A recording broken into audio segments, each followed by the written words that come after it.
मंदिर के निर्माण कार्य से पूर्व हम लोग यही सत्संग करते थे। हाँ, आज फिर अपने स्थान पर आ गए हैं। जब तक मंदिर पूरे नहीं होते वहां निर्माण कार्य चलता रहेगा। तो यही प्रवचन का और सत्संग का कार्यक्रम अब यही रखेंगे। नारायण हरि गोविंद हरि। मधुचंदा ऋषि का, जो पहले ऋषि हैं ऋग्वेद के, उनका प्रवचन हम निरंतर सुन रहे हैं और उस अमृत का पान कर रहे हैं। आज की ऋचा जो जेता माधु छंदस अपने उद्गार प्रकट कर रहे हैं, ये ऋचा नहीं है, ये जीवन का, किसी भी देश का, किसी जाति, किसी संस्कृति अथवा धर्म का जीवन का अमृत मंत्र है। और जब जब जिस देश और संस्कृति में इसी ऋचा का अनादर किया है, उस वहां धरती का मानव मानवता के नाम पर कलंक बना है और सचराचर के लिए एक अभिशाप मात्र बन के रह गया है। वही ऋचा जो आज की है। पूर्वीर इंद्रस्य, आज की ऋचा खोल लें। पूर्वीर इंद्रस्य रातो न विदस्यन्ते ऊतयाः। पूर्वीर इंद्रस्य रातो न विदस्यन्ते ऊतयाः। ये ऋचा का आरंभ है कि पूर्वी दृश्य का राधेय नारी दिश्यंत ऊतया, कि आदि अनंत काल से धर्म और संस्कृति ने जो जीवन का अमृत खोजा,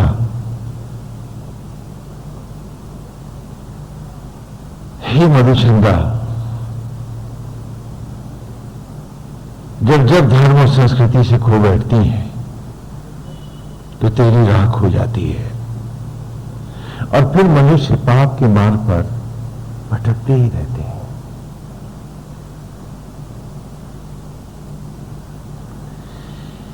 गोविंद हरि हरि नारायण हरि।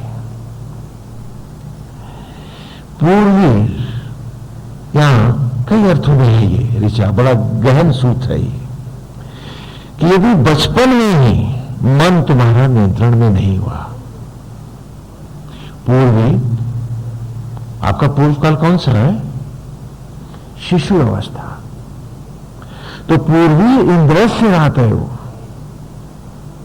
राते माने रमण करना, जुड़ना, गुथ जाना, मिट जाना। और जो उस महान आत्मा में, दिव्य में, इस दिव्य सत्य में यदि जिसका आरंभ ही नहीं जुड़ा, न भी दस्यंत, जो जुड़ नहीं पाया सत्य में, और जो दसों इंद्रियों को ज्योतिर्मय बना नहीं पाया और विषयों से हटा नहीं पाया, जो देश, जो शिक्षा, जो धर्म और जो संस्कृति, वो सदा सदा के लिए अभिशप्त हो गई।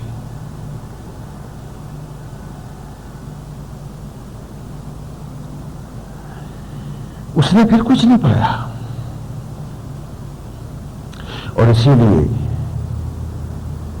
आदिकाल से भारत की संस्कृति ने गुरुकुल शिक्षा को, और गुरुकुल शिक्षा में छात्र को ही शिक्षा का सूत्र माना। चाहे भगवान राम की कथा है या कृष्ण की लीला है,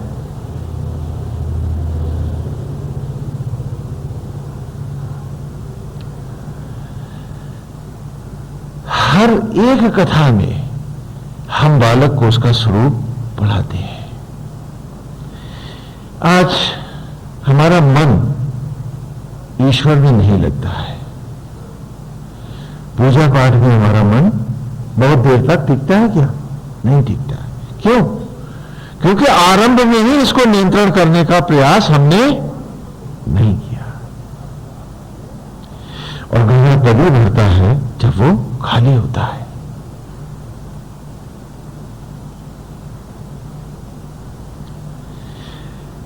भरे घड़े में कभी पानी नहीं भरता है। इसलिए गुरुकुल शिक्षा में इस पूरे ऋषि में भी हमने पढ़ा, और यूं भी आदिकाल से लीला कथाओं में भी, जिन्हें आज आप कोरा मनोरंजन बनाए हुए हैं। फलानी चौपाई में ये लिखा हुआ है, फलाने सूत्र में ये कहा गया है। हाँ, हम यही सब बहानेबाजियां ढूंढते हैं और आसक्त जीवन को ही हम अपना जीवन मानते हैं, बहाने खोजते हैं। आज पूरा ऋषि पढ़ने के बाद भी क्या हम सोचते हैं कि हमने कोई उस राह जा सकता है, साहस कर सकता है? कारण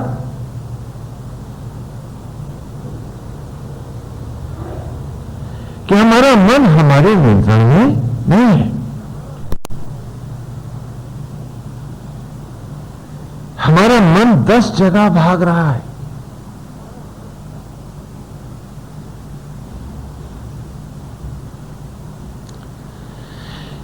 एक मिनट भी तो हमारा मन एक विचार में एक जगह स्थिर रहता नहीं है। और मन ही यदि नियंत्रण में नहीं है तो हम इस अभीष्ट को, लक्ष्य को कैसे पाएंगे?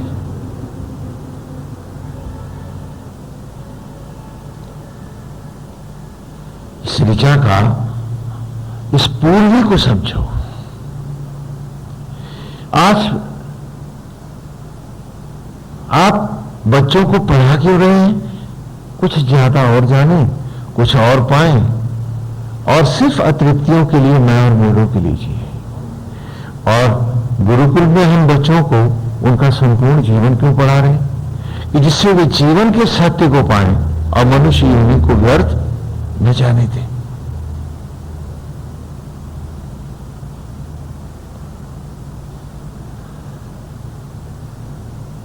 भगवान वासुदेव की लीलाएं हैं।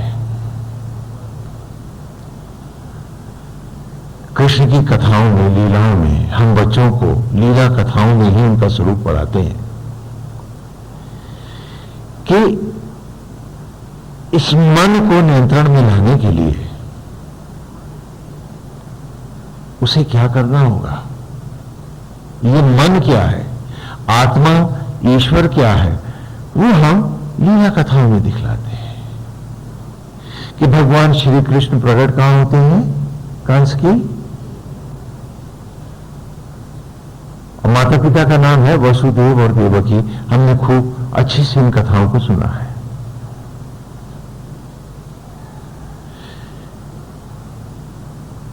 और जब भगवान प्रकट हो जाते हैं और वसुदेव जी उनको गोकुल में ले आते हैं, तो सबसे पहले इस लीला से हम बालक को उसका सत्य पढ़ाते हैं। आज आप भजन गाते हैं, सिर्फ दोनों में फर्क देखो कितना है।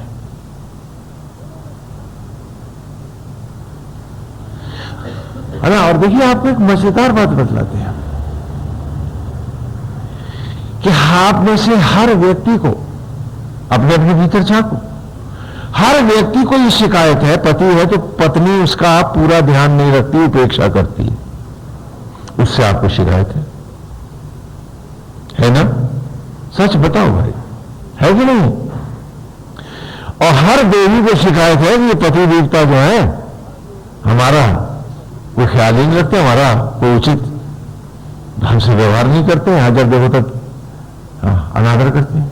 बोलो है ये नहीं? मतलब आप में हर कोई अपेक्षा करता है,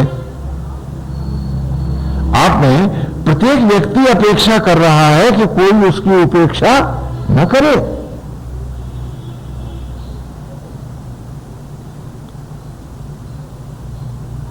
ये सच है ना। मां है तो बेटे से अपेक्षा है, अब बेटा है तो मां से। और जिसकी जरा सी उपेक्षा हो जाती है वो, और सोचो वो ईश्वर जो तुम्हारी जूठन को आत्मा होकर रथ में बदलता है, जो तुम्हारे तन का मैला धोता है, जो तुम्हें चिता की राख से इस दुर्लभ मनुष्य योनि में लाया है, उसकी खाली माला और मंत्रों से उपेक्षा भर इतना ही हमारा धर्म है क्या? हम सब पूछे अपने आप से कि कितनी बड़ी, कितना अनादर, कितनी उपेक्षा हम करते हैं उसकी। हाँ, गोविंद हरि हरि नारायण हरि, हम कितना अनादर करते हैं उसका।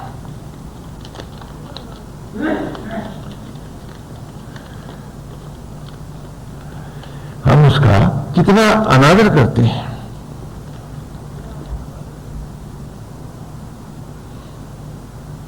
कोई आपके साथ ऐसा ही व्यवहार करे, पत्नी पति के साथ अथवा पति पत्नी के साथ, मां बेटे के साथ अथवा बेटा मां अथवा पिता के साथ, तो क्या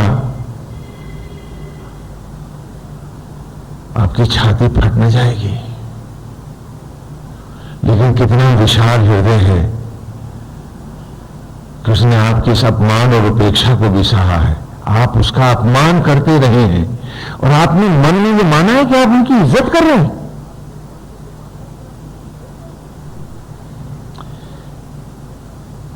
कि जिसके कारण आपका शरीर है, जिसके कारण ये दुर्लभ तन है, जिसके कारण आचार विचार व्यवहार ये जगत है, जिसकी दया और कृपा से ये बुद्धि है, ये विवेक है, उसके लिए हम खाली माला फेर लेंगे, उसके बाद कोई मतलब नहीं, फिर झूठ बोलेंगे, बेईमानी करेंगे, प्रपंच करेंगे और उसके बनाए इस शरीर के साथ गंदे से गंदा आचरण और व्यवहार करेंगे और ये विश्वास करेंगे कि हम ही सबसे बड़े भक्त हैं और हम पर तो वो बड़ा दयालु हो गया होगा। अगर आपका बेटा आपके साथ यही करे, आपकी पत्नी आपके साथ यही करे अथवा आपके बेटे और पति आपके साथ यही करे तो आपको कितना अच्छा लगेगा। लेकिन नहीं, हम जब करें तो सही है और दूसरा जब करे तो, और इसको हम चौपाइयों से, तर्कों से, शास्त्रों से पूरा कर देंगे। हाँ, खूब तर्क कर डालेंगे इसमें। आश्चर्य है, ताज्जुब होता है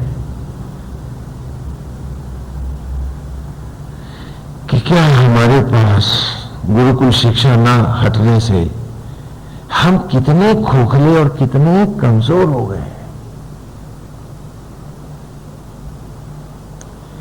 क्या ईश्वर के नाम पे, सत्संग के नाम पे खाली मनोरंजन करना चाहते हैं, फिल्मी गाने हो जाए क्यों भाई, कुछ बर्तन भजन कीर्तन हो जाए, बोले क्या है, बोले सत्संग हो गया है।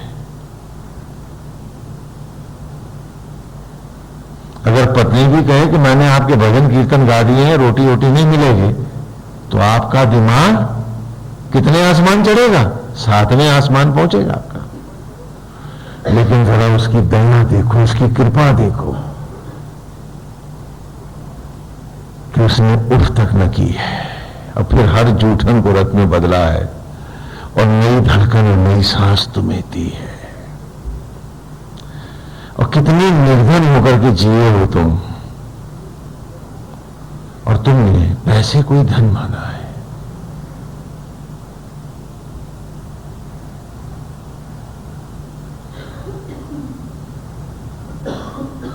सोचो, पूछो अपने आप से। और पैसे की खातिर तुमने संबंधों को बिगाड़ा है, पैसे के कारण आपने धोखे दिए हैं दूसरों को।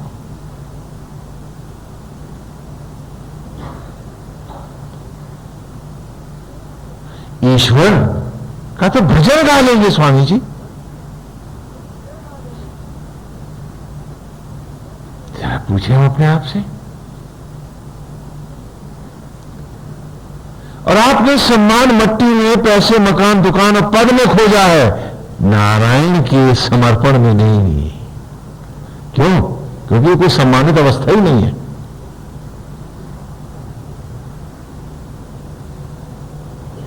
ना? बड़ी विचित्र बात। और फिर एक नया बात गया है कि हम भक्ति मार्ग, भक्ति भगवान राम की कथा में हम दिखलाते हैं कि जरा इसमें अपने अपने चेहरे देख डालो, कौन सा मार्ग तुम्हारा है भक्ति का। भक्ति की 9 भक्ति तो मानस में आपने पढ़ी है, लेकिन वो तो भक्त की अवस्थाएं हैं। लेकिन नाना स्वरूप भक्ति के पढ़ो पात्र में,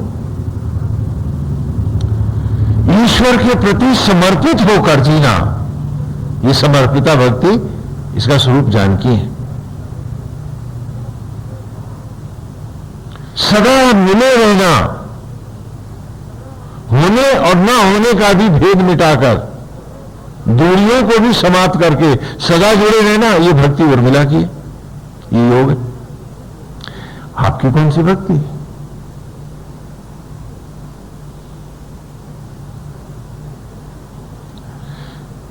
संकल्पित होकर ईश्वर के प्रति अर्पित होकर जीना, यह हनुमान है। क्या इसमें भी कोई भक्ति है आपकी? अब उसके बाद आगे चलती है भक्ति के स्तर,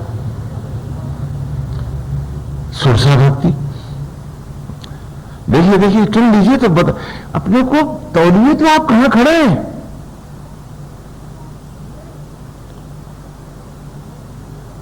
क्योंकि समर्पिता भक्ति है, सीए राममय, ये जानकी की है।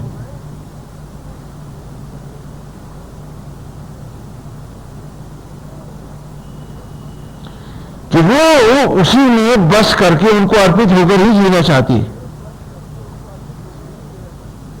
क्या ये अवस्था हम फिर किसी की है? तो फिर भक्ति मार्गी आगे चलते हैं भक्ति की अवस्था में। फिर आती है, हां, ये भक्ति हमारे पास नहीं है। लक्ष्मण जी की भक्ति हमारे पास है क्या? नहीं है। भरत की भावना है हमारे पास,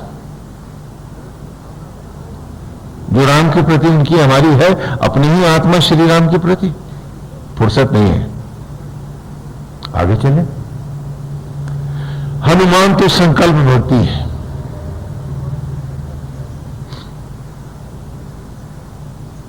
और संकल्प का प्रतीक ही हनुमान है। जिसके पास संकल्प नहीं, उसके पास राम नहीं हो सकता। वो राम पा नहीं सकता, वो राम पहचान नहीं सकता, वो जान नहीं सकता।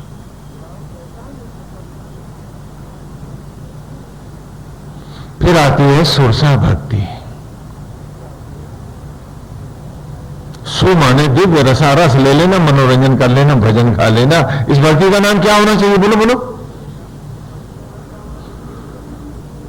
और सुरसा भक्ति करने वाला राम में नहीं, सुरसा के मुंह में समाता है।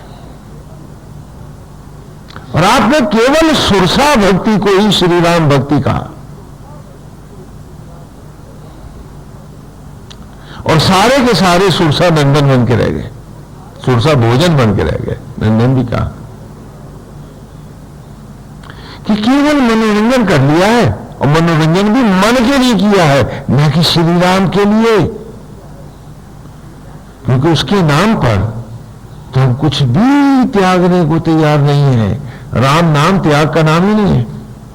हमारी डायरी में से ये मिटा हुआ है, रबड़ लगा के हटा दिया इसको। ये भेद है।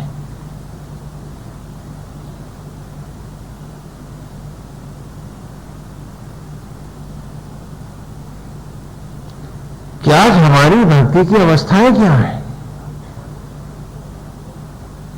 स्वयं राम कह रहे हैं कि गद्दी पर बैठ जाओ, और भरत कहता मैं तो भक्ति में रत भरत हूं, मेरी भक्ति आपका निमित्त होने में है। मेरे इस भाव में भक्ति है कि जो करते हैं प्रभु करते हैं। हम में से कोई मानने को राजी है? मैंने किया।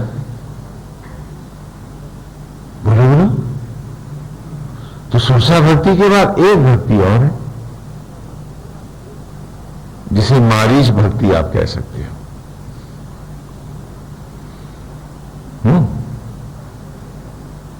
कि ध्यान पैसे में है, ध्यान मायाओं में है, मृग तृष्णाओं में है, और मारीच भी भक्ति करता है। आप जरा पूछो अपने आप से, पूरी ईमानदारी से पूछ डालें हम सब कि हमारी भक्ति कौन सी है।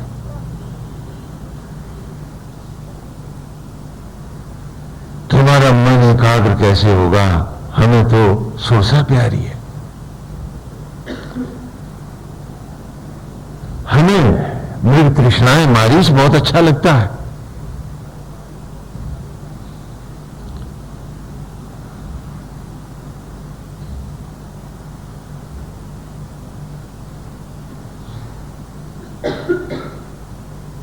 हाँ, हमें मारीच बहुत अच्छा लगता है। और हमें ताड़का तो बहुत रास आती है राम की कथा की। अरे फलाने के यहां ये गड़बड़ हो गई, बड़े खुश हो गए, खूब चर्चा कर ले। किसी को अपमान और कलंक में देखेंगे, किसी को किसी दुर्घटना में फंसा देखेंगे तो बड़े प्रसन्न हो जाएंगे कि चलो एक कथा करने को और मिल गई। और जरा इस ऋचा में आओ तो क्या कह रही है ऋचा, खोलो।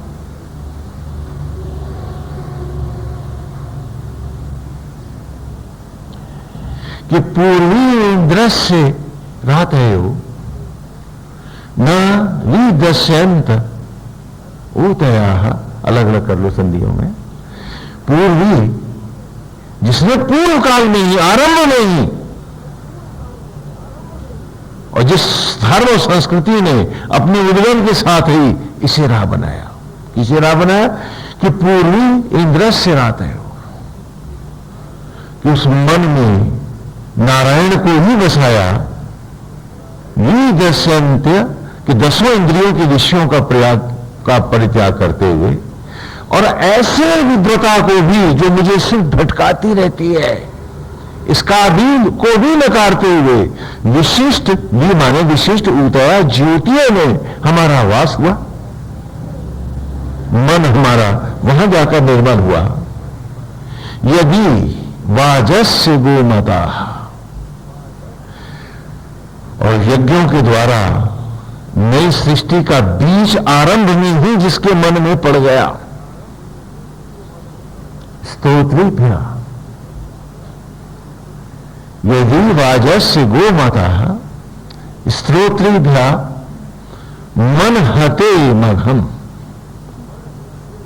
और जिसने किस मनुष्य योनि को व्यर्थ नहीं करना है, आरंभ काल से ही जिसने ये बीज डाला,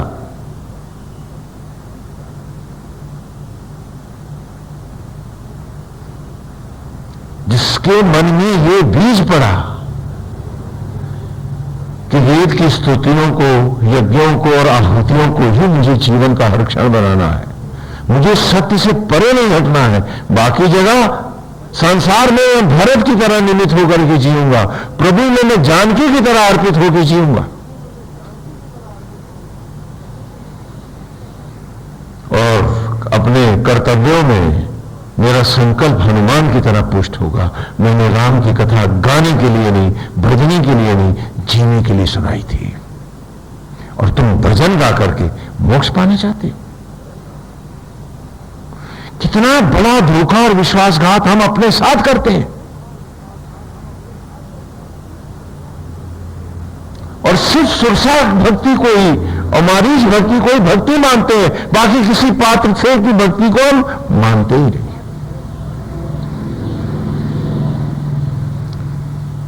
और उसी पे अड़ के बैठ जाते हैं कि इससे आगे हमें बढ़ना भी नहीं है। कहा कि यदि वाजस्य बीज पड़ जाए, अंकुरित हो जाए मन की एकाग्रता का बचपन से ही, वाज माने अश्वमेध यज्ञ को अंकुरित पुष्पित करने के लिए यदि मन में ये बीज अंकुर पड़ जाए। अभी अंकुर क्या पड़ता है? अच्छी नौकरी, बढ़िया तनख्वाह, मोटी बोले बोले घूस, इसी के लिए औलाद पढ़ा रहे हो, ये बीज डाल रहे हो शिक्षा में तुम। अब मैं कैसे कहूं कि माता पिता हो? हाँ, कंस वंश कह दूं तो आप बहुत बुरा मान जाओगे, लेकिन बीज क्या डाल रहे हो आप? आश्चर्य होता है कि आज हम स्वयं को पढ़ने को भी तैयार नहीं है। कहा यदि वाजस्य गोमता, यहां बड़े की मात्रा है, इसका अर्थ होता है कि उत्पत्ति के लिए, सृष्टि के लिए, जैसे आप बीज डालते हैं खेत में, अंकुरित करते हैं, वाजस्य ब्रह्म यज्ञ के लिए, आत्मयज्ञ अश्वमेध यज्ञों के लिए, गोमता ज्योतिर्मय बना दिया जिसने अपनी मति को सुमति बनाया, न कि चपला बनाया इसे। गोमता स्तोत्रेभ्यो, और जिसने यज्ञ को, वेद के इन सूक्तों को, इनको आत्मस्थ करके जीवन की राह बनाया। मन हते मन, ऐसे मन को मारने वाले, मन को एकाग्र करने वाले ही उस महानतम मूल भाव को पाते हुए परमेश्वर को पाते हैं। तो कह रहे हैं गीता मधुछंदस अपने आराध्य मधुछंदा से कि देव जो इस शर्त को पूरा करे तो मधुछंदा आप ही तो है, कोई बड़ा दुर्लभ भाग्यवान होगा कि जिस माया की जगत में भटकाओं को न स्वीकारता हुआ, असत्य जगत से परे हटता हुआ, अपने आप को एकांगी भाव से आत्मस्थ करता हुआ, ईश्वर का निमित्त बनकर सारे जगत के कर्तव्यों का निर्वाह करता हुआ, जिसने मन को आत्म ज्योतियों में, आत्म यज्ञ में अद्वैत कर दिया है, समा दिया है, जिसने मन हते मघम, कि जो मूल है, जो विचलित नहीं होता है। और यही कृष्ण की कथाओं में, इसी ऋचा को हम चरितार्थ करते हैं बच्चों को गुरुकुल शिक्षा में, कि देखो आज भी शरीर रूपी जेल में आत्मा वसुदेव और देवकी कैद है। आत्मा ही वसुदेव है और देवकी क्या है? ब्रह्म ज्वाला। यही मां है जो आज भी हर शिशु को जन्मती है, और वे सर जेल में कैद है। और ये जेल तब तक बनी रहेगी उनके लिए जब तक तू आत्मस्थ होकर के उनका न हो जाएगा। तो बताओ, हमने कृष्ण की कथा में तो बताया था कि 12 वर्ष के बाद 13वें वर्ष का उदय होगा और कंस मार दिया जाएगा।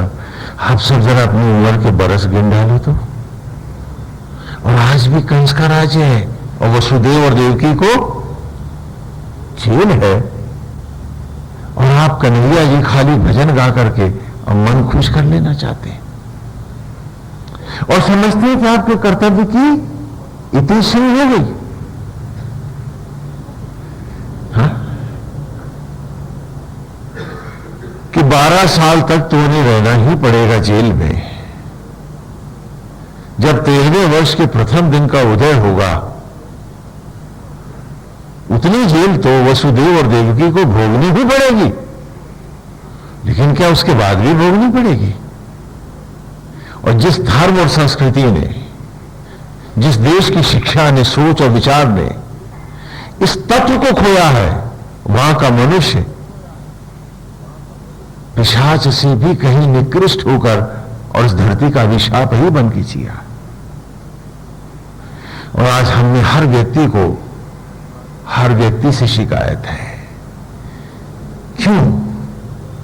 क्योंकि हमने हर व्यक्ति इस सत्य को खो बैठा है। यदि जानता भी है तो तत्क्षण भुला देना चाहता है, याद नहीं रखना चाहता है। और ये 12 वर्ष और 13 वर्ष का जीवन क्या है, थोड़ा इस पर विचार कर ले कि भगवान ने, हाँ, वसुदेव ने नारायण ने कहा, महाविष्णु ने वसुदेव से, कि 10वें वर्ष के बाद जब 11वें वर्ष के प्रथम दिन का उदय होगा तभी तुम्हारा यहां से उद्धार होगा। वो क्या है? महाभारत में 12 वर्ष का वानप्रस्थ और 1 वर्ष का अज्ञातवास है, लेकिन बाल्यकाल का ये जो 10 वर्ष है, ये क्या है? ये गुरुकुल शिक्षा की जो है कि सबसे पहले सत्य के प्रकट होते ही पूतना आती है, भगवान के प्रकट होते ही। ये पूतना कौन है? और ये पूतना करती क्या है?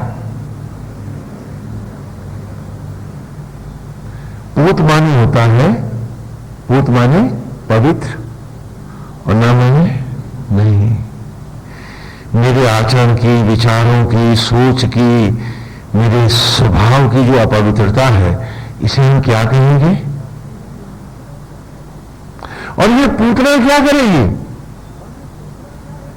मेरे लक्ष्य को, भगवान पे एहसान मत करो, तुम्हें क्या वो बीज डालकर उस नित्य अवस्था में आना है, अथवा यहीं पर आवागमन में फिर लौट जाना है 84 लाख योनियों में? बात अपनी अपनी करो। भूल जाओ कि तुमने भजन को भगवान पे एहसान लादने के लिए गाए थे। ये सिरफिरी बातें हैं, इसमें कुछ रखा नहीं है। कोई तुम्हारे भजन गा करके तुम्हारे बच्चों के साथ अपराध करे तो तुम उसे क्या कहोगे? अरे धोखेबाज है, मक्कार है, और इसकी तो मैं शक्ल नहीं देखना चाहता। तो क्या वो भी तुम्हारी सूरत देखना चाहेगा? ना, अपनी अपनी बात करो, ईश्वर के एहसान भूल जाओ। बड़े तीर मारे हैं आप लोगों ने, बहुत कुछ किया है, भगवान की लाद ही दिया है ना सब कुछ। अपनी अपनी बात करो कि तुम्हें क्या पाना है, आवागमन से मुक्ति अथवा पतित योनियों के भटकाव। आप में कोई भगवान पर कोई एहसान नहीं करता है। हर एक सांस की कीमत नहीं उतार सकते तुम। एक क्षण का कर्जा तुम पर से तुम उतार नहीं पाओगे उसका, उसे भूल जाओ। वो तो दयालु है। तुम अपनी बात करो। आज की ऋचा वही पूछ रही है आपसे, आप अपनी बात करो। तो बच्चों को भी मैं गुरुकुल में पढ़ाता था कि देखो, जब तक पूतना नहीं मरेगी, ये तुम्हारा अंकुरित बीज जो है अनंत की ओर जाने वाला, जो इस मन के खेत में तेरा बीज पड़ा है, इसे पूतना बर्बाद कर देगी, ये नष्ट हो जाएगा। क्यों? क्योंकि पूतना दूध नहीं पिलाएगी, उसने विष लगाया है, जहर देगी तुझको। और आज हमें सबसे शिकायत है, जबकि सच क्या है कि हम ईश्वर को भी जहर देना चाहते हैं अपने विषाक्त विचारों से, आचरण और व्यवहार और स्वभाव से। भगवान पे एहसान मत ला दो, अपनी बात करो, अपनी अपनी बात को सोचो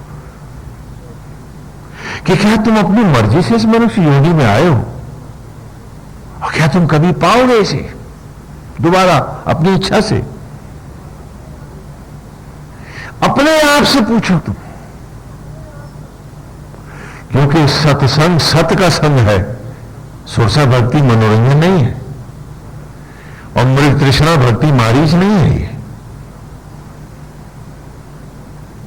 ये एकांत साधना, उर्मिला, एकांत में बैठ करके प्रभु को पाना, ये उर्मिला भाव है कि लक्ष्मण जी भगवान राम के साथ लंका में है, लेकिन उर्मिला है, उर्मिला में है। ये नारायण भक्ति है।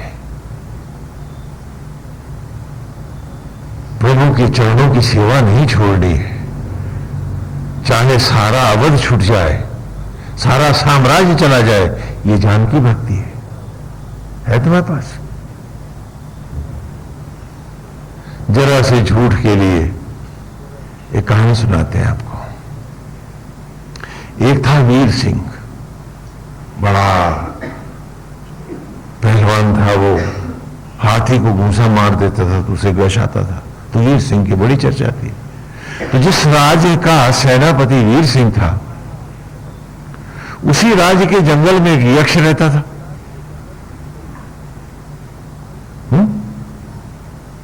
यक्ष माने जिसकी बहुत अक्षय आयु होती, लंबी उम्र होती, जो कभी क्षय नहीं होती, अक्षय या माने उत्पत्ति, जो जिसका जीवन कभी अंत को जाता ही नहीं, तो उसको क्या कहते हैं? यक्ष। तो यक्ष था, और यक्ष को इतनी लंबी उम्र से वो जंगल में जी रहा था, तो उसको लगा कि वो बोर हो गया, जैसे आप भी बोर हो रहे थे ना बोलता। तो बड़ा दुखी रहने लगा कि उम्र है कि ये तो ये कोई अवस्था है, हम तो फंसे बैठे हैं, इसमें तो कुछ मजा ही नहीं है।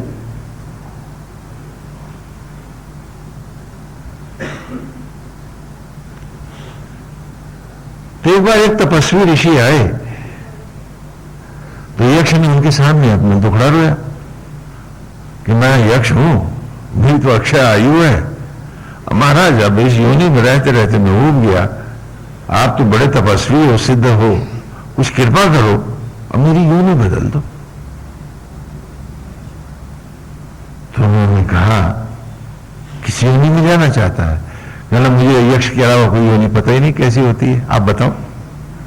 वो क्या, भाई सुना है नर की जो योनि है ये सबसे श्रेष्ठ है। बोला मैं पहले देख आऊं, महाराज आप बैठो मैं देख के आता हूं। ऋषि ने कहा ठीक है, तब तक यहीं तब तक तू जा जाके अपना हाँ देख आ। तो वो नगर में आया तो हर जगह वीर सिंह की चर्चे, हर जगह वीर सिंह की चर्चा, तो बड़ा बहादुर है, हाथी को घूंसा मार देता तो गश आ जाता है।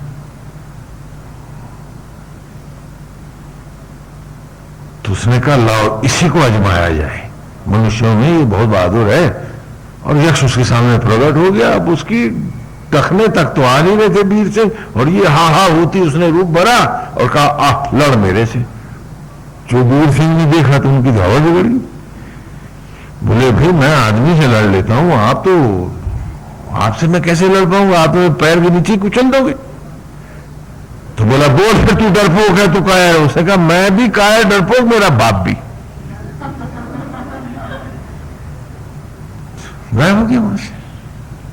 कर ले ये कैसे मनुष्य की होनी है? मौत के डर से ये डरपोक सिंह वो कायर सिंह हो गया। कहा लेकिन एक आध नहीं और भी थोड़े से, एक धर्मात्मा राजा के बारे में सुना उसने, वो घूमता रहा कि वो राजा है, वो बड़ा न्याय प्रिय है, बहुत सही न्याय करता है। उसने कहा अच्छा इतना ईमानदार हो न्याय प्रिय राजा, किसी के साथ अन्याय नहीं करता है? नहीं। बोले अच्छा चलो इस मनुष्य को ट्राई करते हैं। चला गया भाई उनका भी, उनको भी देखने के लिए, और वहां जाकर उसने विशाल रूप धारण कर लिया और राजा से कहा कि मैं तेरी बेटी से शादी करूंगा, और नहीं करेगा तो मैं तुझे अभी मार डालूंगा, खा जाऊंगा तेरे को। और राजा लगे थर थर कांपने, कहने लगे भैया मेरे को माफ कर दे, तू ले जाए। कहना अच्छा ये तो बड़ा न्यायप्रिय राजा था, वहां से भी गायब हो गया। कि मौत के डर से ये कह रहा मेरी बेटी नहीं जा। बड़ा धर्मात्मा राजा है ये, और बड़ा न्यायप्रिय है, वहां से भी चला गया। फिर उसने सुना कि बहुत बड़े पंडित हैं और वो हमेशा भगवान के जप तप में रहते हैं, सब भक्त उनका बड़ा आदर करते हैं, है ना, और वो हरि चर्चा के अलावा कुछ नहीं करते, और ईश्वर का अपमान तो सुनते ही नहीं। तो उनके सामने जाकर के बैठ गया, बोला तुमको तो मैं खाऊंगा। भैया मेरे को क्यों खाएगा? बोलेगा नहीं तो भगवान को गाली देनी तो तेरे को खाऊंगा। बोले और कोई चारा नहीं। बोले नहीं तो उसने धर धर गाली दी भगवान। हाँ, तो वहां से भी गायब हो गया। और फिर उस ऋषि के पास आके कहने लगा अच्छी योनि बताई तुमने मुझे, वीर सिंह कायर सिंह निकला, धर्मात्मा राजा और न्यायप्रिय राजा महाभ्रष्ट और पतित, और वो जो बड़ा भगवान भक्त था उसने भगवान को धर धर गाली दी, ये भी कोई योनि है। तो उसने कहा फिर तू बता तू किस योनि में जाना चाहता है? कहता सच कहूं? बोले हाँ। बोले मुझे भी मनुष्य बना दो, कम से कम यहां जीने की इच्छा तो है। मौत के डर से सब काम झूठ करते हैं, उल्टा करते हैं, जिंदा तो रहना चाहते हैं। मेरे तो यहां से तो मैं बोर हो गया बोले। तो शायद इसीलिए आप लोग इस योनि में चले आए हैं, वरना कोई कारण तो समझ में आता नहीं हमारा, क्यों आए हम, क्या प्रयोजन है हमारा, क्या उद्देश्य है हमारे जीवन का, आज हम नहीं सोच पाते हैं।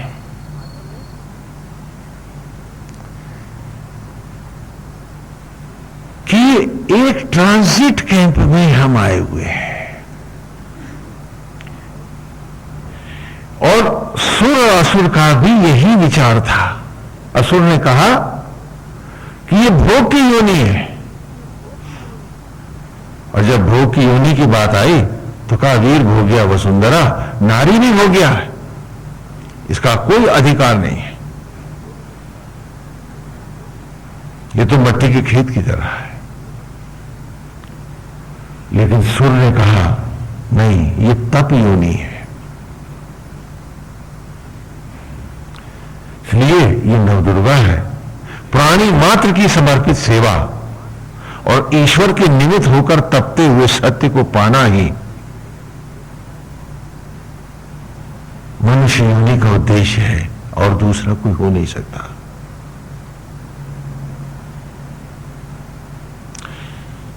सूर्य ने कहा कि मेरी अवस्था ऐसी है कि जैसे सागर में उतर आया एक गोताखोर,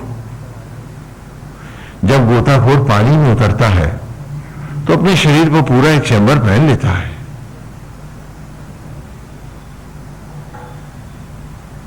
कि जिससे उसे ऑक्सीजन भी मिले और जानवरों से भी बचा रहे। लेकिन वो ये भी जानता है कि समय के साथ ही मुझे लौटना है, नहीं तो ये खोल की ऑक्सीजन खत्म होते ही ये खोल भी मेरी मौत का कारण बन जाएगा, मौत का सबब होगा। तो कहा मैं भी तो शरीर रूपी खोल को पहनकर in the ocean of gravity, माया के सागर में उतारा गया हूं,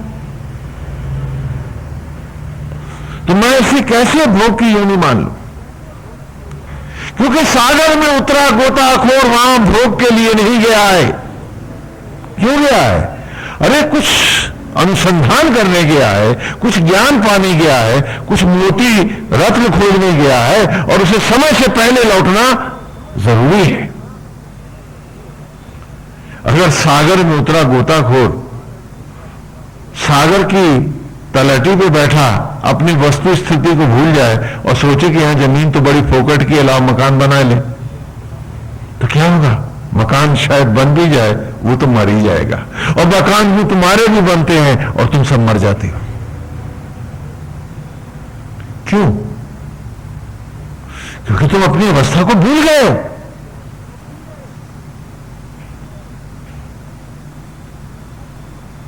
तुम्हें याद नहीं है, इसीलिए तुम खाली ईश्वर के नाम पे भजन और मनोरंजन करके सब इतिश्री कर लेना चाहते हो, और इसीलिए तुम्हारा मन सुधरता नहीं है। तुम मन के दास हो, रामदास नहीं हो। मन जो चाहेगा वही करेंगे। मन भक्ति को करेगा तो मन भक्ति कर लेंगे, और अगर मन ही नहीं करेगा तो भक्ति भी नहीं करेंगे। बोलो सच है या नहीं? तो आप मन के अधीन हैं, जबकि वो कह रहा है कि मन हते मघम, इस ऋचा में कि जिसने मन को नहीं मारा वो स्वयं मर गया, उसे मन ने मारा। और जो मन का मारा है वो राम तक कभी पहुंचता ही नहीं है, वो जीवन की सत्य कभी पाता नहीं है। और जिसका मन उसके नियंत्रण में नहीं है वो अपनी जिंदगी में और कर ही क्या सकता है? यदि ईश्वर आत्मा होकर उसे सहारा न दे, सौभाग्य में, बुद्धि में, विवेक में, शरीर में, सांस और धड़कनों में, तो उसके किए हो भी क्या सकता है? और हम सबको दम्भ है कि हम ही सब करते हैं, हमारा ही सब किया हुआ है।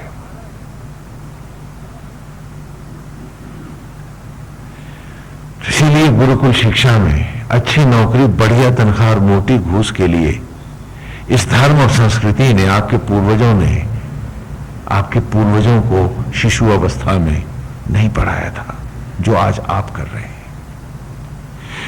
गुरुकुल शिक्षा से पहले भगवान की लीला कथाएं गांव-गांव, घर-घर होती थी, जहां लीला देखने वाला हर व्यक्ति लीला के बाद चर्चा करता था कि भाई अगर पूतना नहीं मरी तो जीवन का सर्वनाश हो जाएगा, प्रभु की भक्ति तो नहीं मिलेगी। और आज हम पूतना और भक्ति को पूतना के पालने में गोपाल की भक्ति रखना चाहते हैं। क्या बात है? हाँ? कि अब तो ईश्वर की भक्ति हम पूतना के पालने में ही करेंगे, इससे हटके नहीं। कहो ये सच नहीं है क्या कि वो व्यक्ति जो अभी माला दे रहा फिर झूठ और प्रपंच भी कर रहा है, ऊंच नीच में और दूसरों को सताने में भी लगा हुआ है,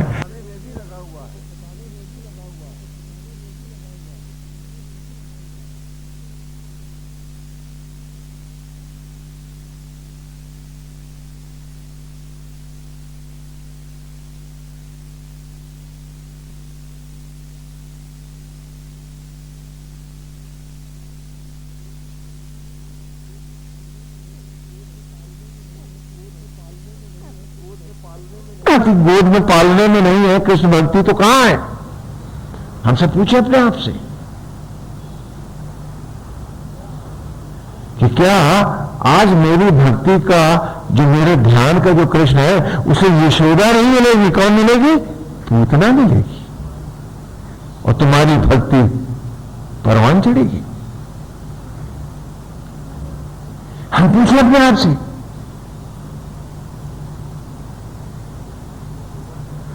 यशोदा कहते हैं यशः दा, यशों को देने वाली दानिनी, जो सबको यश दे, जो सबके सुख का कारण बने। इस मनोवृत्ति का नाम क्या होगा? तो आज तुम यशोदा नहीं बनेंगे। क्यों? क्योंकि चौधराहट से चली जाएगी। तो आज मेरी मनोवृत्ति पूतना बनेगी और साथ में इस भ्रम को भी पालेगी कि वो कृष्ण भक्ति भी कर रही है। पूतना कृष्ण की भक्ति करेगी। क्या बात है?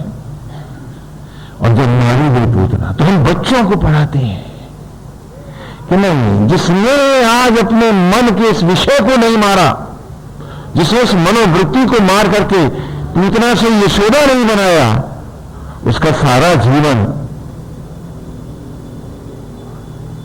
एक पाप है, एक भटकाव है, और सर्वनाश के अतिरिक्त उसके पास कुछ नहीं है। उसके पास कुछ नहीं है। और बाकी जो आपने सोचा जिसके कारण आप इतना बने हैं कि मकान बन जाए, पैसा इकट्ठा हो जाए, नहीं भैया खाएंगे क्या, पेट कैसे भरेगा, तो मैं पूछता हूं कि आत्मा के हटते हुए तुम क्या स्वप्न में भी अपने रिश्तेदारों को दिख सकते हो? सब बन जाएंगे, प्रेत बन के आ गया। तो वो तो तुम्हारा था ही नहीं, तुम मौत ने दिखा दिया कि क्या आप बेवकूफी कर रहे हो। तुम न होते कोई और होता, जिस धरती पे जो मकान बनना है वो तो बनता ही। ये सृष्टि तो यूं ही चला करती है, और जब इसे डूबना होता है एक ही उल्का पात में सारा नगर साफ हो जाता है, शहर का पता नहीं चलता, देश भी मिट जाते हैं। न जाने कितनी बार इस धरती पर जीवन आया और गया, न जाने कितनी बार वो जो गहरी वादियां थी वो ऊंचे पर्वत बने, भयंकर उल्कापात हुए। न जाने कितनी बार मानवता आई और चली गई, न जाने कितनी बार जीवन इस धरती पर आया और उठ गया। ये तो सदा होता रहा है। उसमें एक तेरे और मेरे होने ना होने का प्रश्न ही कहां है। प्रश्न इसका था कि उसे विधाता परमेश्वर और विश्व चराचर मिल करके, पांचों तत्वों ने, धरती माता ने, सब ने मिल करके मुझे ये मनुष्य का रूप दिया, परमेश्वर की इच्छा से दिया, मुझे बनाया। तो ये दुर्लभ तन जो मैंने पाया है, क्या मुझे इससे अगली अवस्था नहीं पानी चाहिए? वो उद्देश्य क्यों? वो होता तो पूतना की गोद में मेरी भक्ति ना होती, यशोदा की गोद में ही होती। और हम बच्चों को उनका आचरण और व्यवहार इन असुर लीला में गुरुकुल में भी और उससे पूर्व में भी कथाओं में भी परिचित कराते हैं कि पूतना आई है, सारे गांव में बवंडर हो रहा है और वो आई है, उसने अपने स्तनों पर दूध लगाया हुआ है, वो दूध विष हो जाएगा, वो माँ अपने बेटे को दूध नहीं विष पिलाएगी, जो पूतना बन जाएगी, जो अच्छा आचरण न दे पाएगी। और आज हम सब बच्चे को क्या देते हैं, ये तेरे हैं ना, बाकी सब पराए हैं। ये बताओ, ये पूतना की बात है कि यशोदा की? अरे वो बात बताओ तो मुझे कि यहां उसे सब में एक नारायण भाव नहीं लाने दे रहे। ये नीच है, ये नीच है, ये अपना है, ये पराया है। और जा जा घर में बैठे क्या कह देना, नहीं नहीं है, क्या दे भाई गाड़ी में रहे। इसको क्या कहोगे, पूतना कहोगे कि यशोदा कहोगे? बोलो तो सब तुम्हें नहीं बेटे। हाँ, ये कल और आज की शिक्षा का भेद है।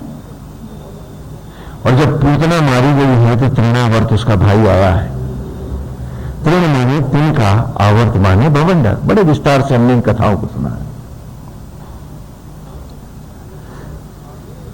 कि जो आवेश आवेग मेरे विवेक को तिनके से उड़ा दे,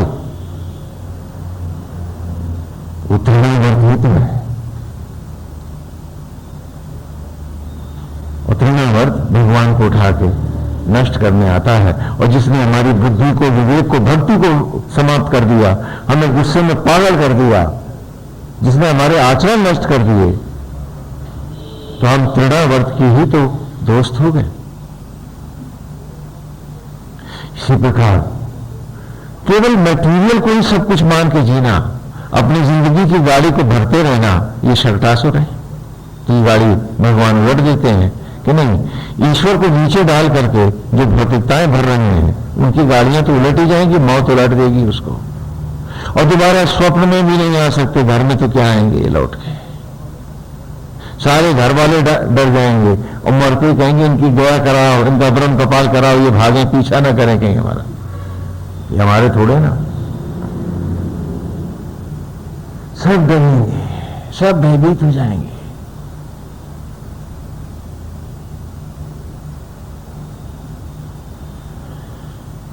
कि तृणावर्त और शकटासुर, शकट जो भरी थी वो शकट हमारी नहीं है। और यदि शकट को हम भरते, ईश्वर को नीचे न डालते, ऊपर बिठा लेते कि नारायण हम तो आपके नियत हैं, गोविंद मैं आज हूं कल नहीं हूं, तू नित्य पुरुष है, तो जो नित्य नहीं उसका मकान कहां, दुकान कैसी? जो कुछ है प्रभु आपका है, ये नौकरी, ये पद, ये घर, ये द्वार, ये परिवार, नारायण हम तो इसमें निमित्त हैं। तो नाट्यशाला का मंच है जहां हम अपना किरदार निभा रहे हैं। सत्य तो आप हैं प्रभु, और जब आप ही सच हैं तो झूठ से इतना क्यों निपटूं कि मेरे मन की एकाग्रता आपकी मनोहारी छवि से हटकर आसक्त जगत ही वहां खड़ा रहे? क्यों खड़ा रहे? क्योंकि आसक्त जगत तो मुझे भटकाएगा, और आपके रूप में अगर मेरा मन स्थिर हो गया तो मन हटे मगम। तो खूंटे से बंधा मन ही तो मारा गया मन है, जो विचलित ना हो। तो आप ही हम सबको बनाने वाले हैं, आप ही सचराचर के स्वामी हैं, आप ही ने हमको बनाया है, और आप ही की कृपा से आज भी सांस धड़कन है, ये शरीर है, ये घर है। तो मैं आपका निमित्त बनकर आप ही का होकर क्यों नहीं जीऊं? मैं भटकूं क्यों? और केवल घर भर रहा हूं, जब किसी घर से मैं भगा दिया जाऊंगा, और जब इस घर से मैं उठूंगा तो 13 पर्यंत छूत भी वास करेगी, इतना अछूत भी हो जाऊंगा आपके जाते ही मैं। कि घर से गंदा पशु आ जाए, घर धो घर पवित्र हो गया, लेकिन जिस घर से ये उठेगा 13 पर्यंत क्या होगा? छूत वास करेगी, ये इतना अछूत हो जाएगा। तो आज ये छूत क्यों नहीं है? क्योंकि आत्मा कृष्ण ही तो है। आत्मा ना होते, ये श्री राम ना होते, तो हम सब अछूत ही तो होते। क्योंकि इसके हटते ही हम सब क्या रह जाते हैं? अछूत रह जाते हैं।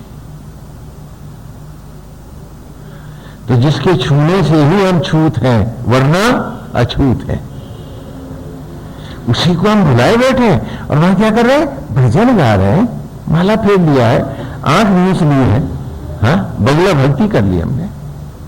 क्या बात? हम पूछे अपने आप से कि हम कब गंभीर होंगे, क्योंकि समय तो गंभीर हो रहा है, उम्र तो जा रही। ये बचपना हमारा कब जाएगा? क्या हम अजर अमर हैं?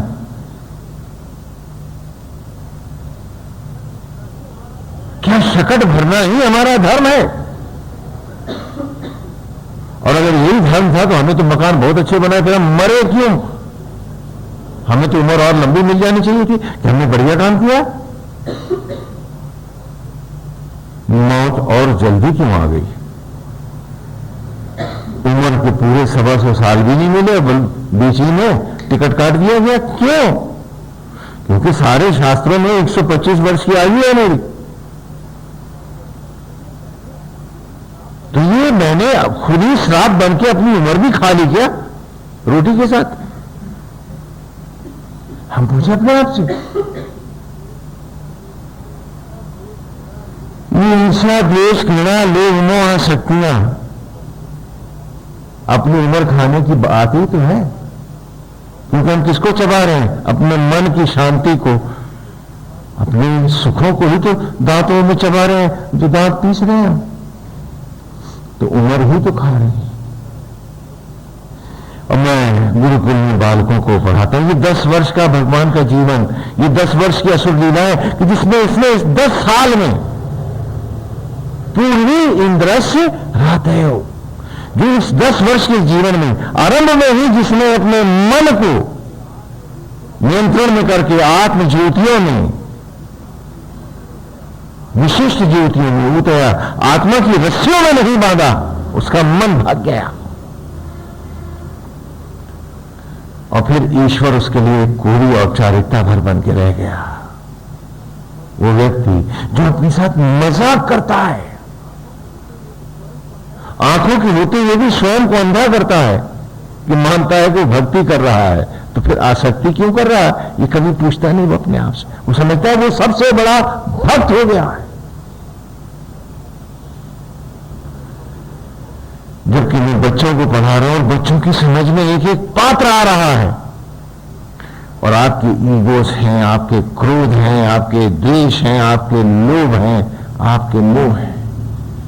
मैं बात कर रहा हूं इस धरती के मनुष्य की, किसी एक की नहीं। क्योंकि जब समाज रोगी होता है तो एक व्यक्ति नहीं होता, भले पैर में फोड़ा हो, बुखार सारे शरीर को होता है।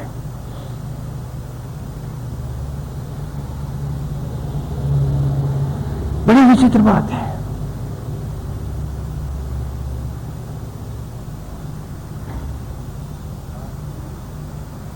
कि आज भी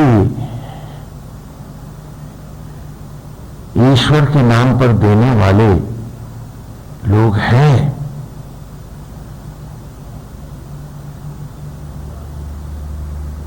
जो आते हैं, जिनके कारण आज भी सेवाएं चलती हैं, प्राणी मात्र के प्रति, मनुष्यों के लिए भी सेवाएं चलती हैं, है ना?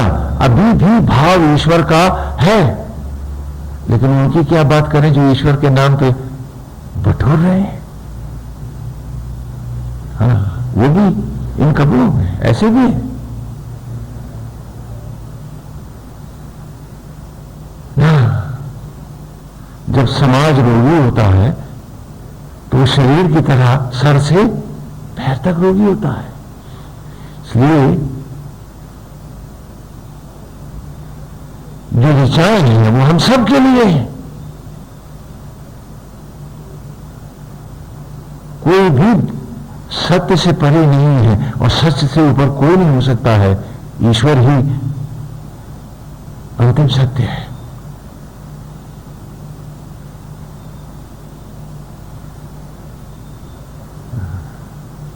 आज चारों तरफ ये हो रहा है।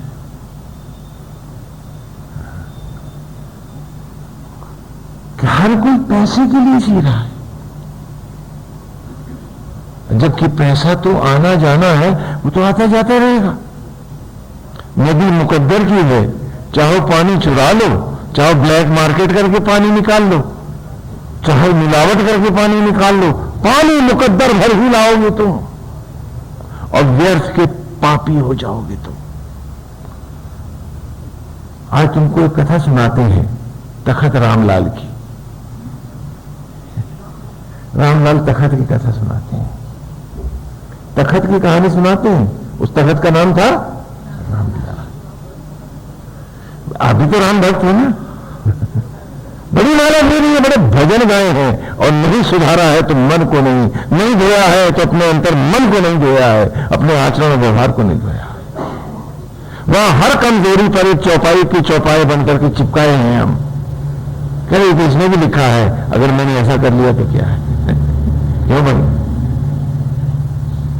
एक थे लाला रामलाल, पुराने जमाने की बात है, लखनऊ की कहानी है, बहुत पहले की बात है। हम एक कथा सुना रहे हैं। तो लाला रामलाल बहुत बड़े व्यवसायी थे।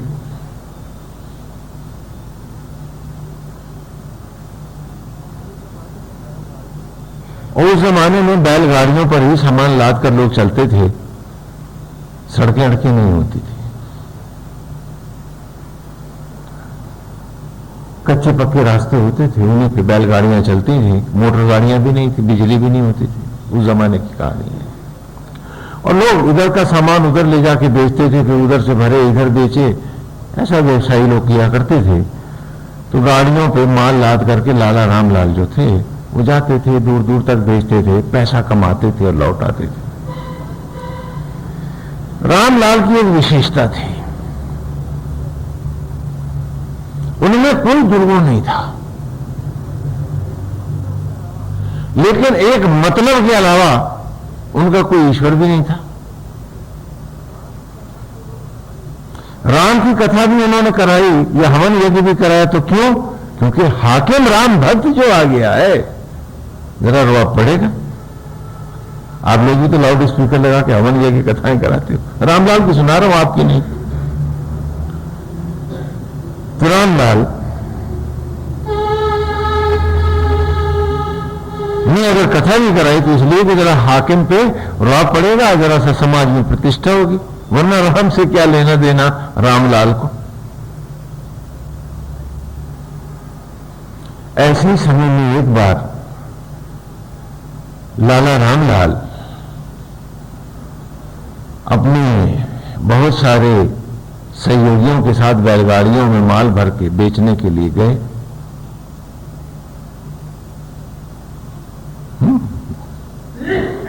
दूर दूर जनपदों में जाते थे। तो गर्मी के दिन थे, पानी खत्म हो गया था, बहुत प्यासे थे, रेगिस्तान से गुजर रहे थे राजपूताने के। पानी बर्तन फूट गया था तो पानी गिर गया। तो जब ठिकाने पर पहुंचे तो प्यास के मारे प्राण निकल रहे थे, आते ही पानी पी लिया, एक्सपोजर हो गया, पलट के गिरे और मर गए। तो उनके रिश्तेदारों ने और मित्रों ने, सोहरों ने और नौकरों चाकरों ने देखा कि अब इस लाश को वापस लखनऊ तो ले जा नहीं सकते, क्योंकि रास्ते नहीं सड़ जाएगी, हफ्तों लगेंगे पहुंचने में। हाँ, बैलगाड़ियों से बहुत टाइम लगता है। तो उन्होंने अपना वहीं पर रेगिस्तान की धरती पर ही अपना जोधपुर के पास उनकी चिता जलाई और उनके क्रियाकर्म वगैरह सब हुए और उसके बाद माल वाल बेचा, कुछ खरीदा, दुखी सुखी सब लौट आए।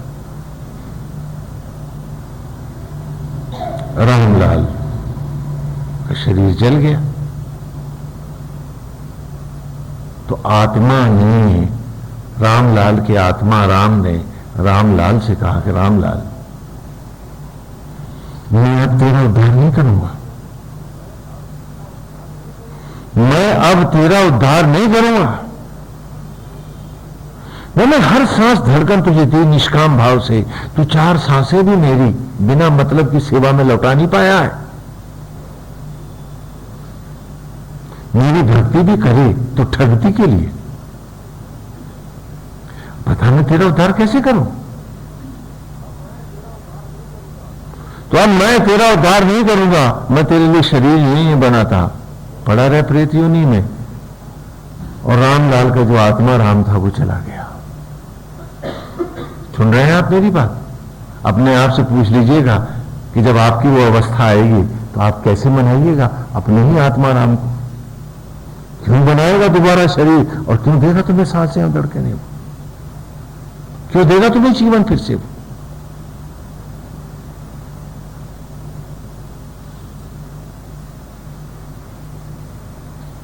शरीर रथ को चलाने वाले सारथी आत्मा राम जो थे वो तो चले गए। रामलाल का शरीर जो जला, उस राख से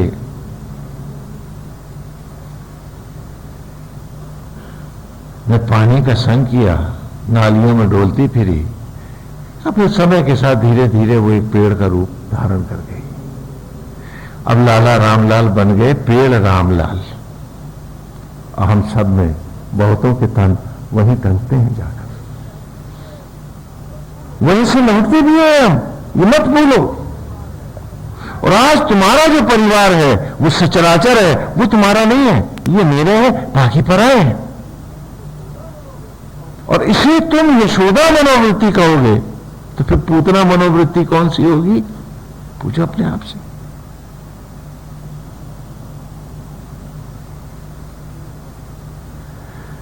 अब पेड़ रामलाल खड़े,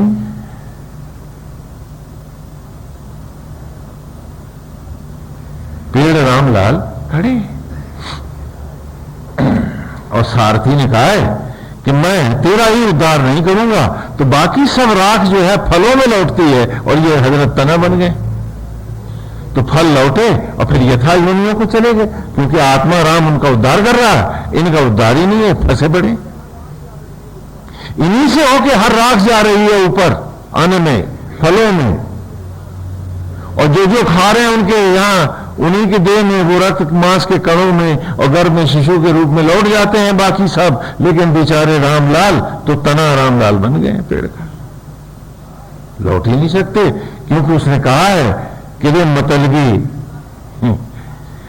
तेरी चापलूसी और भक्ति का यही जवाब है कि तू यहां ऐसे ही टगा रहे। बड़ी मालाएं फेरी थी, यही रहना आप, क्योंकि उन मालाओं में प्राण नहीं था, आत्मा नहीं थी, भाव नहीं था तेरे। भाव कहां थे? आसक्त जगत में। ये भी मिल जाए, वो भी मिल जाए, इसको ऐसे कर लूं, बाकी मेरा भक्ति से क्या लेना देना, माला फेर लूंगा, त्योहार कर लूंगा, व्रत कर लूंगा, बस हो गया, सब ठीक हो जाएगा।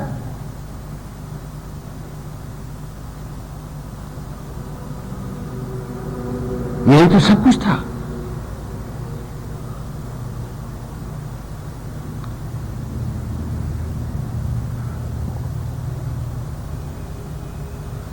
समय बीतता गया।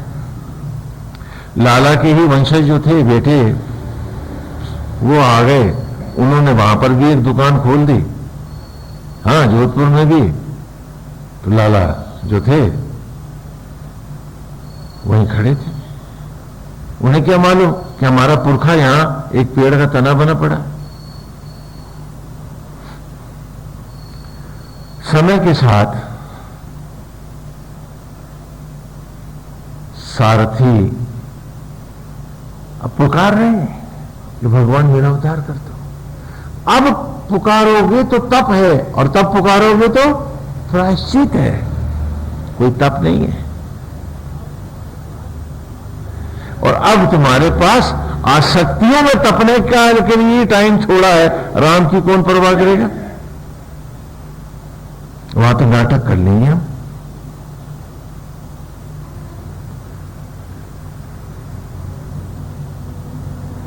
समय के साथ बढ़ई ने पेड़ को काटा।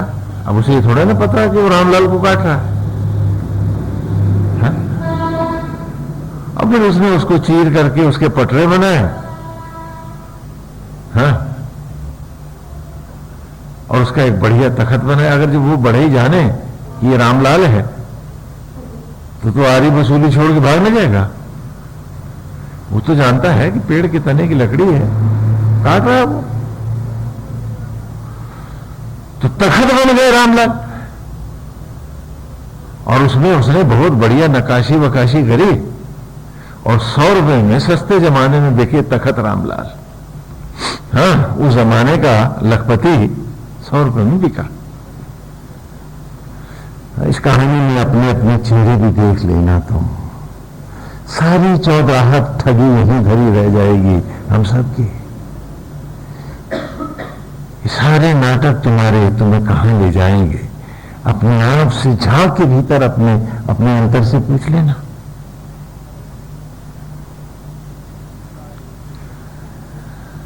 शायद फिर कभी सोचने का मौका मिले न मिले, वक्त कुछ सांसें दे न दे।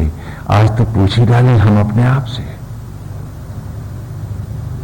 कि कौन सी हठ धर्मिता रोके है हमें। अरे क्यों नहीं सरल हो जाते राम में? क्यों नहीं सचराचर की मुस्कुराहट बन के जी लेते?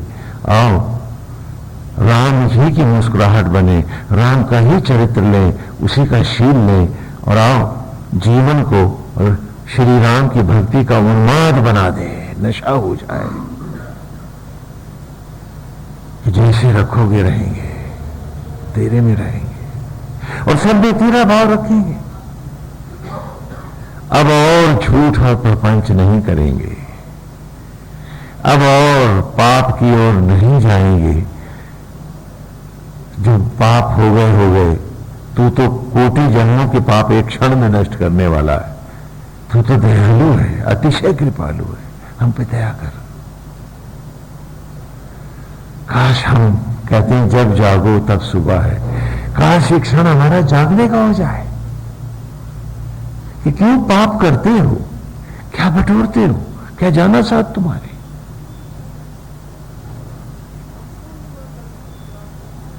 हम पूरी ईमानदारी से अपने आप से पूजा लें और ढूंढा लें अपने मन को। अरे आज हम निर्मल हो जाएंगे। और संत कोई शरीर नहीं होता, सन्यासी कोई वस्त्र नहीं होता, जिसका भाव सन्यासी है वो हर हाल में सन्यासी है। और जो आसक्त है वो इस कपड़े में या उस कपड़े में आसक्त है। आओ आज मन बदल डालें कि बहुत झूठ कपट प्रपंच किए हैं, इसके और उसके झूठे निंदा और सारे नाटक खूब कर लिए हैं। चलो अब पाप नहीं करेंगे, आज इतना ही संकल्प लेंगे, नहीं तो फिर तखत रामलाल वाली गति है। यहां भी तखत ही है, ये लकड़ियां हैं जिन पे बैठा हूं, ये भी रामलाल है। आप ही जैसा है कोई, हम जैसे ही कोई। तखत रामलाल को खरीद के ले गए 100 रुपए में लाला रसिक लाल। और वो ये थोड़े ना जानते हैं कि बाप दादा के साथ जो बिजनेस करने आते थे बड़े सेठ ये वही हैं, और जानते तो क्या लेटते उस पे, भाग ना खड़े होते। लाला रसिक लाल अपना ठाठ से सोते हैं उस पे, और दिन भर गद्दी लोग आते हैं, बैठते हैं, अपना चौपड़ ओपड़ खेलते हैं। रामलाल के वंशज भी आते हैं, वो भी उसी तखत पे बैठते हैं। सबको ला दिए रामलाल, और तनख्वाह नहीं, पैसा नहीं, रोटी नहीं, कोई मतलब भी किसी से हल कर सकता नहीं। वो बड़े मतलबी होके जीते हैं। और कल वहां क्या करोगे, पूछो अपने आप से। खाली सेवा कर रहा, कीले ठुकी अलग से। आरा भी चला था खूब, उसने रंदा से रगड़ा भी था, खूब चमकाया था।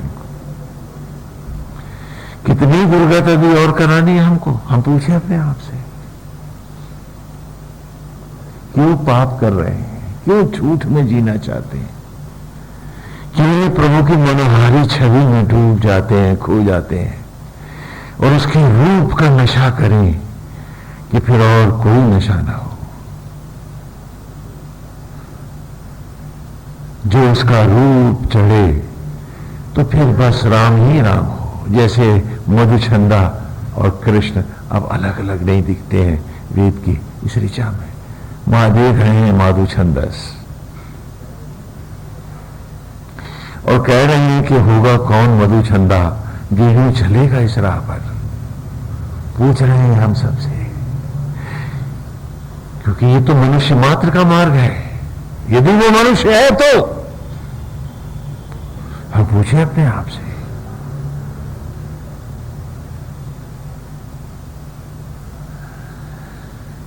समय के साथ बढ़िया गद्दियां बनी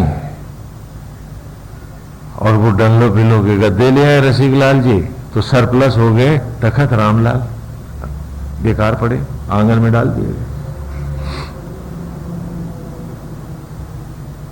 पंडित जी दिखाई पड़े रसिकलाल को। इस बीच में सारथी ने कहा, अच्छा रामलाल, मैं तेरा उद्धार तो करूंगा, लेकिन उसमें तेरे पास कोई तप का तेज तो है नहीं, तो चलो स्थान का ही तप का तेज दिलाऊंगा तुझे। तो अदृश्य राम ने अपनी माया फेरी, आत्मा श्री राम ने। तो उस रोज लाला रसिकलाल की आंख पड़ी तखत पे, सोचने लगे बेकार में ये जगह घेरे है। उसी वक्त पंडित जी आ गए। तो उनका, पंडित जी, हाँ बोलिए, मैं आपको दान देना चाहता हूं। सुन रहे हो तुम? तो क्या उस तखत को लौटना था? तखत रामलाल को आत्मा श्री राम ने कहा, उसके अंतर आत्मा ने, कि चल तुझे एक बार फिर लौटाता हूं, मौका देता हूं तुझे, बहुत सजा खा ली है तुमने। तो उसने अपनी माया फेरी और लाला रसिकलाल को उस दिन लगा कि तखत तो फालतू सरप्लस पड़ा है, क्या जरूरत है इसकी। हाँ, अब तो डल्लो पिलो के कद्दे हैं, बढ़िया पलंग आ गए हैं, बहुत अच्छे अच्छे, हाँ नए डिजाइन के आ गए हैं, बिजलियां भी लगी हैं उसमें, ये पुराने तखत का क्या करना। तो उनका से पंडित जी आए तो कहा, पंडित जी मैं आपको दान देना चाहता हूं। तो पंडित जी दूल्हे बदले पंडित जी ने देखा इतना भारी तखत, कह रहे लाला जी तो हमारे उठाए ना उठेगा, तेरा मन करे तो भिजवा दे मेरे घर। नौकरों से कहा उठाओ इसको, और पंडित जी क्या छोड़ किया, उठ गए तखत रामलाल। सेठानी ने देखा कि तखत नहीं है तो उसे बड़ा गुस्सा है। उसे कहा तखत क्या हुआ, इतना बढ़िया तखत था, सस्ते जमाने में 100 रुपए का था। तो लाला रसिकलाल ने ऐठ के कहा, दान किया है, हर कोई कर सकता है क्या? दोनों पापी हो गए, दोनों पापी हो गए। उसने तखत के जाने का दुख किया, इस आसक्ति के कारण पाप चढ़ा उस पर, और इन्होंने दान करने का दंभ किया, इन पे भी पाप चढ़ा। और तखत रामलाल को लिए जा रहा था आत्मा रामलाल, आत्मा श्री राम उसका, और व्यर्थ में पाप बटोर रहे थे ये दोनों पति और पत्नी। यूं ही तुम्हारा मकान, तुम्हारी उपलब्धियां हैं, इस कथा में स्वयं को खोजो। पंडित जी के घर आए, 2 छोटी सी कुठड़ियां, एक बड़ा सा आंगन, भीतर जा नहीं सकते थे, बाहर पड़ गए तखत रामलाल। अब पंडित जी उसी पे बैठ के सुबह दोपहर शाम अपना संध्या आदि करने लगे। हाँ, पूजा पाठ कथा कीर्तन सब करते थे, उसी तखत पे बैठते थे। और इस प्रकार पंडित जी के तप का तेज, स्थान का, श्री राम की भक्ति पूजा आदि का प्रभाव तखत रामलाल को भी मिला, क्योंकि पंडित जी उसी पे तो बैठे थे, सेवा तो वो कर ही रहा था। तो सेवक ही तप का फल पाता है।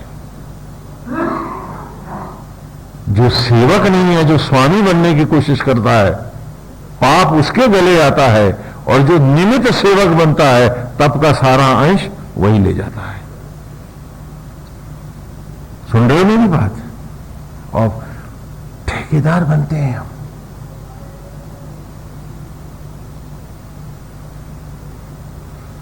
तो तखत रामलाल को तप का तेज मिलने लगा।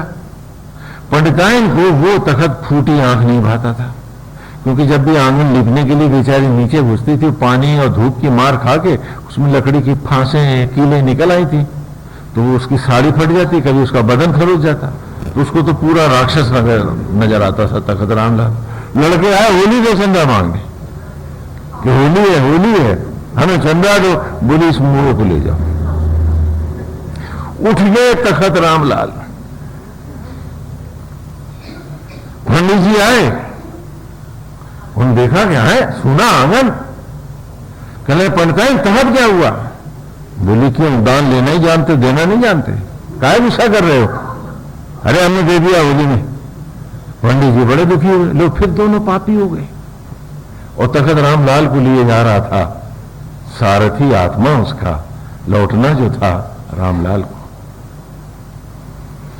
तो प्रकृति अपने नियमों पे चला करती है, और हम हैं पुण्य तो बटोर नहीं सकते, पाप की गठड़ियां हर दिन बना करते हैं। और पूजा भक्ति का स्वांग किया करते हैं। होली जला भस्मी बना, नालियों में राख फिर बहने लगी, खेतों में आया और अन्न में लौटा, वो राख के कण फिर फलों में लौटे, और उन्हीं फलों को राम लाल के वंशजों में एक नव दंपति ने भोजन स्वरूप ग्रहण किया, लौट आए तखत रामलाल, और बाकी सारे पापी हो गए।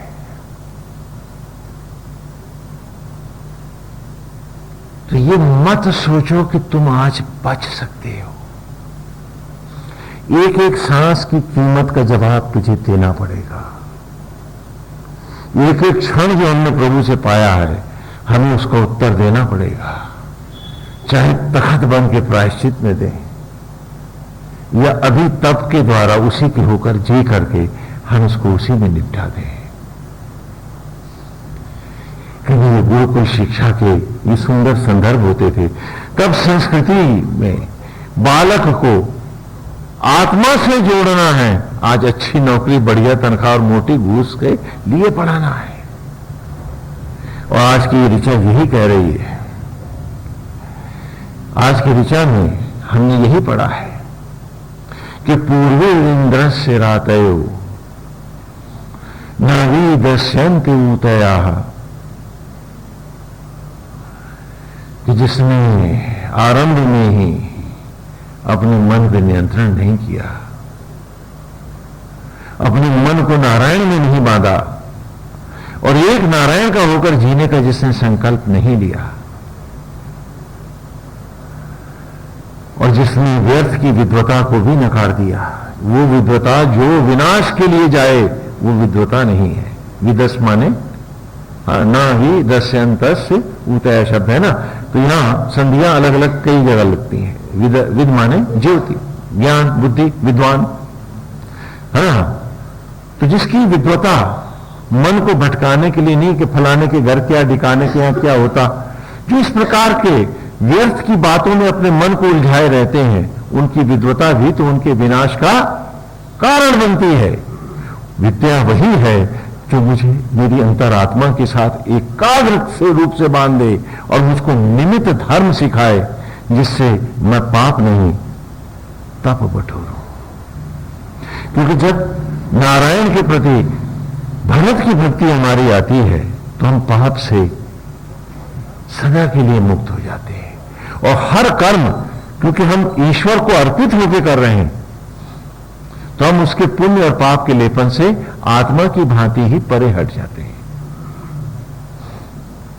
लेकिन निमित्त धर्म खाली कहने या दिखावे का नहीं, ईमानदारी का होना चाहिए कि गोविंद, मैंने जीवन के सत्य को पढ़ लिया है। वासुदेव, मैं अब जान गया हूं कि जब इस शरीर का एक रोमकूप मैं नहीं बना पाया, आज भी आत्मा होकर आप ही बनाते हैं, तो ये शरीर तो आपकी पवित्र धरोहर है, ये मंदिर है आपका, और मैं इसमें जब एक निमित्त हूं, मालिक नहीं हूं मैं। क्योंकि आज भी इसका कोई अंग बनाना मुझे नहीं आता, आप ही बनाते हो, तो मालिक तो आप हो।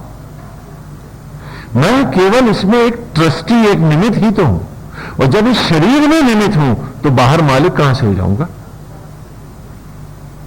कि जिसके बिना मेरा अस्तित्व ही नहीं है, और जिसका अस्तित्व आपके बिना नहीं है। आत्मा हटे तो शरीर का अस्तित्व कहां है।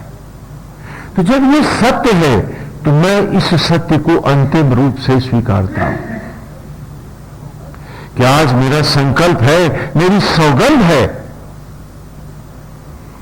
जब पूजा कोई दिखावा नहीं होगा, अब तो हम तेरे रूप में बसेंगे और तुम्हारे स्वरूप को ही हम कॉपी करेंगे। तुम्हारा शील ही हमारा शील होगा, तुम्हारी विनम्रता ही हमारी विनम्रता होगा, और प्राणी मात्र के प्रति समर्पित होकर सबको सुख देने का जो भाव तुम्हारा है वही हमारा अब स्वभाव होगा। जो आत्मा का भाव होगा वही तो स्वभाव होगा। और जो मन का भाव होगा वो तो निश्चित ही दुर्गंध होगी, है ना। कहते हैं फलाने का स्वभाव कैसा है, तो अक्सर कहते हैं अच्छा स्वभाव है, बुरा स्वभाव है, जबकि स्व माने होता है, स्व माने आत्मा। जिसका आत्मा का भाव ही नहीं है, अरे उस निर्धन के पास कोई स्वभाव ही नहीं है, वो तो भटक रहा है।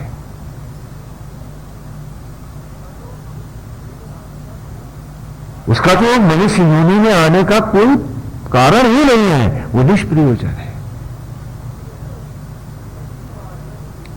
इसीलिए कहा कि यदि वाजस्य गोमता स्त्रोत्रेभ्यो मन हते मघम। अब इसको भी हम एप्लीकेशन में लेंगे कि स्त्रोत्रेभ्यो, क्या बात है कि मेरे मन में कोई एक ऋचा वेद की भाव बन के गूंजती रहे, जैसे सांसें चलती हैं, कोई एक भाव नारायण का लपट बन के खड़ा रहे और मेरा हर क्षण हर विचार उसी में आहूत होता रहे।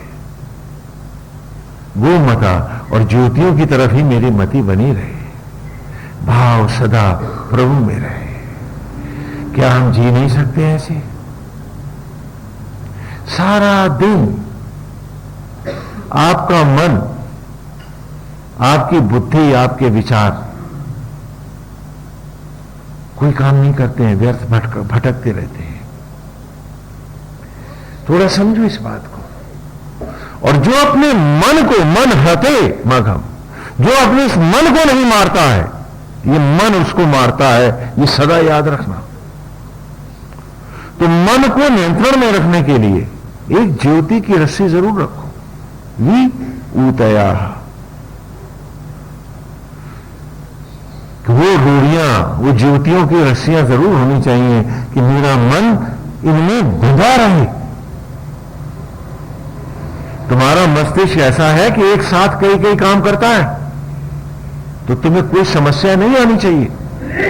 ये कहना कि स्वामी जी भगवान में ही लगे रहेंगे तो काम धंधा कैसे होगा, ये वो लोग कह रहे हैं जो जाना नहीं चाहते हैं, झूठे हैं जो। आप सड़क पे गाड़ी चला रहे हैं, सड़क देख रहे हैं, जो बगल में बैठा उससे बात कर रहे हैं, दो काम कर रहे हैं, नहीं कर रहे हैं। और जिस विषय में बात कर रहे हैं वो सारा चलचित्र की तरह सामने आ रहा है। और सड़क पर जो फैमिलियर फेस मिला है वो भी आपको याद है कि फलाना फलानी जगह खड़ा था, मैंने देखा था गाड़ी से जब जा रहा था। तो क्या आपका मस्तिष्क एक वक्त में चार चार काम नहीं करता? बोलो करता है या नहीं करता? तो क्या इसका एक हिस्सा उसकी ज्योतियों और ऊतियों में हम नहीं रख सकते? बोलो, झूठ मत बोलो, धोखा मत दो। यदि जाना चाहते हो तो पूछो अपने आप से कि क्या हम ऐसा कर नहीं सकते? तुम लोग खाना बना रहे हो, है ना? अब पता नहीं नौकरानियां बनाती हैं आप लोग, मालूम नहीं। बहरहाल घर में खाना बना रही, जो मिलने आई है वो भी बैठी हुई है बगल में, उससे बात भी कर रही है, खाना परोस भी रही है, बना भी रही है, चार चार पांच पांच काम करती नहीं करती? तो मस्तिष्क कितना खूबसूरत दिया प्रभु ने हमें कि जो एक साथ मल्टी चैनल पर काम करता है और उसके पास अलग स्क्रीन भी है। तो क्या हम सदा प्रभु की उस मनोहारी छवि में बसे हुए, उसी की मुस्कुराहट बने, उसी में डूबे हुए, उसी में अपने आप को रमाए हुए, उसी के होकर हर सांस हर क्षण नहीं जी सकते? इसमें मुश्किल क्या है? क्योंकि जब ये हिस्सा हमारा खाली रहता तो झूठ में, कपट में, फरेब में, प्रपंच में, व्यर्थ की गंदी नीतियों में या देश की राजनीति में, जैसे हम पॉलिटिक्स डिस्कस नहीं करेंगे तो पार्लियामेंट चलेगी कैसे? है बेकार की बातों में क्यों जाए? इधर उधर क्यों भटके? उसके रूप में बस के भी तो हम जी सकते हैं,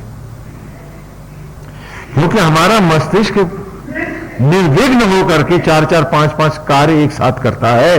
तो चलो एक स्तर पर उसकी मनोहारी छवि बनी रहे और उसके निमित्त है ये विचार कभी न जाने पाए। क्योंकि गाड़ी चलाते समय आप 10 दुनिया भर की बातें, अतीत की बातें सोचा करते हैं, तो क्या आपकी गाड़ी रुक जाती है? चलती रहती है। बैठे किसी से बात कर रहे हैं तो भी 10 जगह की बात और विचार आ रहे हैं, फलाना काम अभी करना है, वो भी याद आ रहा। तो जब मस्तिष्क इतना खूबसूरत उसने दया करके दिया हमको, तो हम बहाने बाजियां क्यों ढूंढते हैं? हम उसके मनोहारी रूप में, उसके सुख में, उसके अमृत को पीने के लिए का प्रयास क्यों नहीं करते? उसमें क्यों नहीं बसते? और देखिए एक बात यहां और भी आप विचार कीजिए कि जो क्षण आपकी उसके मनोहारी छवि में लगे रहते हैं, वे क्षण ही सुख के हैं, वे क्षण ही आनंद के हैं, वे क्षण ही मस्ती के हैं और आत्म ज्योतियों में नहाने के, पवित्र होने के। घाटा क्या है इसमें? कुछ भी नहीं। ईर्ष्या गई, द्वेष गया, लोभ गया, मोह गया, कुतर्क गए, थोथी चौधराहट गई और निमित्त का विनम्र भाव आया। तप के क्षण बटुरने लगे, मैं निर्धन से फिर धनी होने लगा। तो इसमें मुझे घाटा क्या है?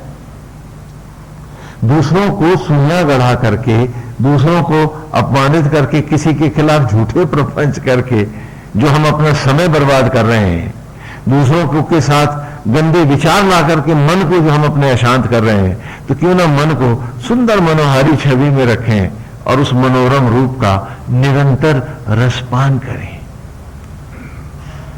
और बाकी 3 स्तरों पर भाई जगत भी जी लें, उसके निमित्त होकर क्या कोई मुश्किल काम है? उल्टा हर काम अच्छा, सुखद और अमृतमय होगा। और यही आज के ऋचा में कहा